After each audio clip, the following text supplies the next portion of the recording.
Bonjour Franck Agiri. Bonjour Jean-Philippe. Franck Agiri, vous êtes professeur à Mines Paris Tech, donc PSL Paris Université. Vous êtes chroniqueur pour Alternative économique, chroniqueur régulier, et vous apportez le regard de la gestion, des sciences du management sur des problèmes sur lesquels d'ordinaire on pose un regard économique. Et diverses formes de chroniques, et là il y a une forme que j'aime beaucoup, où vous nous prenez de manière très pédagogique, voilà, des objets, et vous les regardez avec un regard de gestion. Et l'objet que vous avez regardé dans cette chronique, ce que la série culte The Wire nous apprend sur les dérives managériales, publiée le 15 octobre 2021, c'est donc la série The Wire. Alors, premier point, je vous confie n'avoir jamais vu la série The Wire. Donc, peut-être un tout petit mot sur la série elle-même. Alors, merci de me poser la question, parce que c'est une série que j'ai découvert récemment. J'ai regardé en fait cette année, et j'ai terminé le visionnage de la série peu de temps avant la rédaction de la chronique. Alors, pourquoi j'ai écrit une chronique sur... alors, j'ai utilisé évidemment une ficelle, parce que quand on écrit une chronique, il faut toujours une ficelle. Donc, ça a été la mort d'un des acteurs phares de la série, qui s'appelait Michael K. Williams, qui interprète Omar, qui est un des personnages principaux, et qui, paraît-il, était le personnage préféré de Barack Obama. Absolument. Qui était un fan absolu de la série. Ouais. Alors, j'ai utilisé ce point de départ. Alors, pourquoi je parle de cette série? Parce que ça faisait assez longtemps que je voulais parler d'un sujet qui est pas facile à expliquer, qui est les technologies invisibles et le rôle des indicateurs de gestion. Donc, c'est la vieille thèse de Michel Berry, on connaît bien ici. Voilà, qui avait écrit en 1983 un essai très connu où il expliquait que dans la vie des organisations et des entreprises, ce ne sont pas les intentions qui gouvernent, mais c'est souvent en fait le soubassement, les indicateurs de gestion, qu'il appelait une technologie invisible parce qu'elle est souvent méconnue des acteurs, au moins vus de l'extérieur. Et donc, bon, l'idée présentée comme ça est assez simple, mais il fallait trouver un cas un peu amusant, disons, pour intéresser le public. Or, en regardant cette série, The Wire, c'est une série qui est absolument fascinante, qui est culte aux États-Unis. Elle a été tournée entre 2002 et 2006, parce qu'il y a une analyse organisationnelle, sociologique, une finesse d'analyse des caractères qui est absolument remarquable.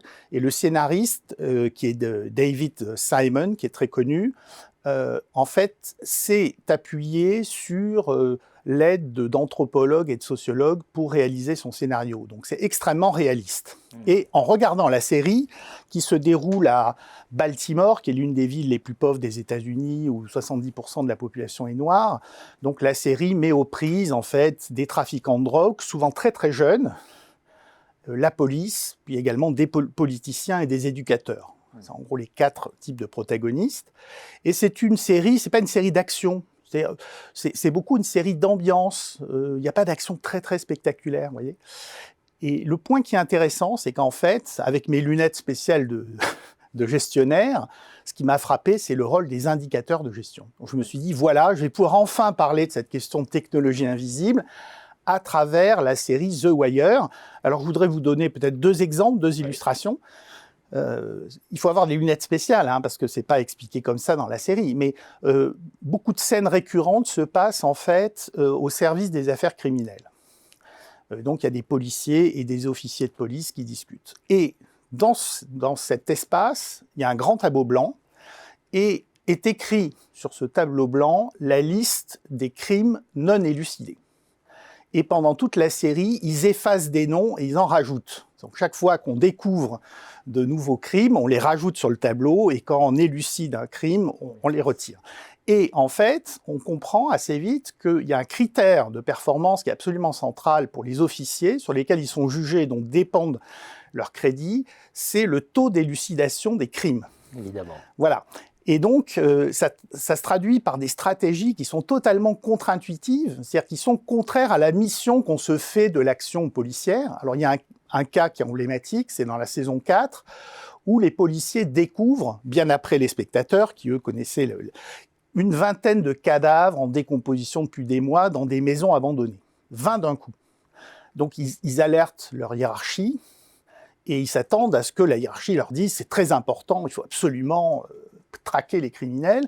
Et la hiérarchie leur dit le contraire. Elle leur dit « il faut surtout rien faire ». Et il faut cacher les crimes, parce que notre indicateur se dégrade brutalement. Dans 2 mois, il y a des élections municipales, ça va attirer l'attention des médias, donc il y a des problèmes de légitimité aussi. Et donc, c'est très mauvais pour notre service. Attendons les élections et on verra. Donc voilà, alors évidemment les policiers sont furieux parce qu'eux veulent poursuivre les dealers. Alors, ils vont faire fuiter en fait l'information dans la presse, donc finalement la police va faire une enquête. Voilà, ça c'est le premier exemple. Deuxième exemple, il y a un passage très intéressant qui se déroule en fait dans un collège. Et donc les étudiants les élèves qui sont parfois des dealers ou des frères ou des sœurs de dealers, etc., sont dans des situations absolument catastrophiques, en échec scolaire total, c'est une pagaille invraisemblable dans les classes. Et un ancien policier, un pédagogue, décide de tester une pédagogie alternative. Ils disent le problème, en fait, c'est qu'ils sont en incapacité d'apprendre parce qu'ils sont désocialisés. Donc, il faut déjà les resocialiser. Alors, ils développent des expérimentations, un suivi individuel, des choses très innovantes. Et au début, donc, voilà, au bout d'un certain temps, les résultats commencent à être intéressants. Sauf que les dirigeants du collège, qui dépendent de la ville, sont évalués également sur des indicateurs.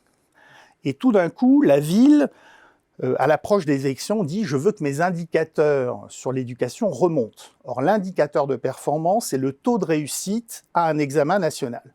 Et donc là, on dit « écoutez, toutes les expérimentations sont arrêtées et nous demandons à tous les enseignants de faire du bachotage pour que les élèves réussissent le concours ». Alors évidemment, les éducateurs expliquent qu'avec cette population, c'est totalement impossible, ça n'a aucun sens le bachotage.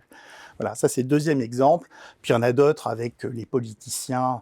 Donc c'est très fascinant parce qu'on voit de façon mais extrêmement fine et intéressante et intelligente comment ces indicateurs en fait façonnent les comportements des individus et produisent des résultats pervers, qui est un résultat qu'on connaît très très bien dans le monde des organisations, y compris d'ailleurs dans celui de la recherche, comme chacun sait. Absolument. Le rôle des technologies invisibles vu au travers de la série The Wire. Et je vous écoutais, je ne pouvais m'empêcher de penser, y compris quand on parle d'élections, par exemple quand on affiche un taux de 30% d'étudiants boursiers nécessairement dans une promotion. Voilà, on sait qu'après, ça peut avoir des effets tout à fait contre-intuitifs. Ou l'action publique étant guidée par la règle budgétaire des 3%. Voilà un autre indicateur de gestion. Merci Franck Agéry. Merci.